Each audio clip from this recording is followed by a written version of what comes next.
ఏం సారా ఇంకా రెడీ కాలేదా? అవుతున్నాను అత్తమ్మ. ఏం సారా మెత్తగా ఉండవు?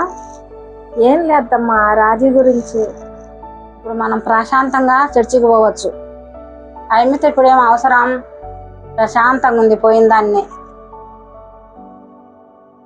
అయినా వీళ్ళు కూడా అలాగనే తయారయ్యారత్తమ్మ.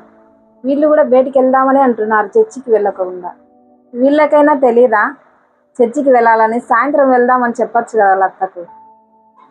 మీరు ఈరోజు చేసినట్టు ఇంకెప్పుడు చేయమ్మా. మేము ఇంకా అక్కడ వెళ్తాం ఇక్కడ వెళ్తాం అనమ్మా. దేవుని సన్నిధికి క్రమంగా వస్తాం.